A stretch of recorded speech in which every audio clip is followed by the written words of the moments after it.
Doctor Babasaheb Ambedkar 3 warnings అన్న దాని గురించి ఒకసారి మీరు అందరూ చదవండి. ఆయన ఎటువంటి వార్నింగ్స్ ఇచ్చారు అన్నది. ఆయన మొదట ఏం చెప్పారంటే, రాజ్యాంగం అమలైన తర్వాత ఎక్కడా కూడా ప్రజలు హింసాత్మక మార్గంలో వెళ్ళకూడదు. ఆ తరువాత ఎటువంటి నిరసనలు కూడా ఎక్కడా కనిపించకూడదు.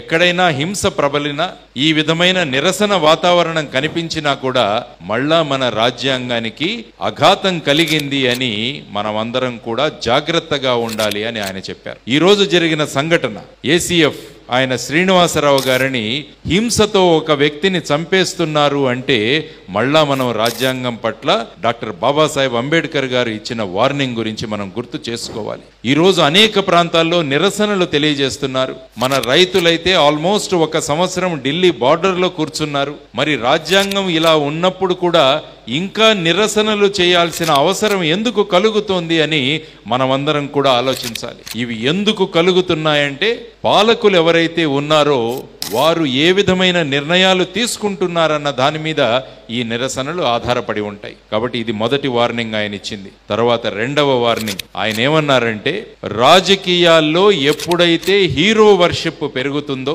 ఆరాధనా భావం పెరుగుతుందో, ఆ రోజున మళ్ళా రాజ్యాంగానికి అఘాతం ఏర్పడుతుంది అని ఆయన చెప్పిన రెండవ వార్నింగ్. అంటే ఇప్పుడు చూడండి, పొలిటికల్ పార్టీస్ ఎక్కడ తీసుకున్నా కూడా ఒక వ్యక్తి మీద ఆధారపడి నడుస్తున్నాయి. ఎక్కడ ఏ ప్రాంతాల్లో చూసినా కూడా అలా కాదు. ప్రజాస్వామ్యంలో ఎప్పుడూ కూడా అందరి అభిప్రాయాలు తీసుకొని నిర్ణయం తీసుకోగలిగితే అప్పుడు రాజ్యాంగం నిలబడుతుంది అని ఆయన చెప్పిన సంఘటన. టేక్ ఫర్ ఎగ్జాంపుల్, మీరు చెప్పింది ఎలక్షన్ కమిషనర్ను ఏ విధంగా అపాయింట్ చేస్తున్నారని ఈరోజు సుప్రీంకోర్టు అడుగుతుంది. సుప్రీంకోర్టు ఏమడిగిందంటే, మళ్ళా టిఎన్ శేషన్ గారు లాంటి ఎలక్షన్ కమిషనర్లు మనకు రావాలి అని సుప్రీంకోర్టు అడుగుతోంది. మనకంటే ఏం జరుగుతోందంటే, వ్యక్తులు వాళ్ళు ఎవరికి కావాలంటే వాళ్లను అపాయింట్ చేసే స్థితికి వెళ్ళడం వల్ల మళ్ళా రాజ్యాంగం అఘాతంలో పడిపోతుందన్నది డాక్టర్ బాబాసాహెబ్ అంబేద్కర్ గారు ఈ రోజు 1949వ సంవత్సరంలో మనందరికీ ఇచ్చిన వార్నింగ్. కాబట్టి మళ్ళా దీని గురించి మనం ఆలోచించాలి.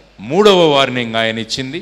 ఆయన ఏమన్నారంటే, సామాజిక ప్రజాస్వామ్యం లేకుండా కేవలం రాజకీయ ప్రజాస్వామ్యం వచ్చినంత మాత్రాన ఈ దేశం అభివృద్ధి చెందదు అని చెప్పారు ఆయన. అందువల్ల social democracy is very very important. ప్రజలలో ఉన్న అసమానతలు, ప్రజలలో ఉన్న భేదభావాలు, ఆస్తులలో ఉన్న భేదభావాలు, వీటన్నిటినీ తగ్గిస్తే తప్ప రాష్ట్రం ఒక గొప్ప దేశంగా మారదు అని ఆయన చెప్పారు. కాబట్టి దీని గురించి కూడా మనం ఆలోచించాలి.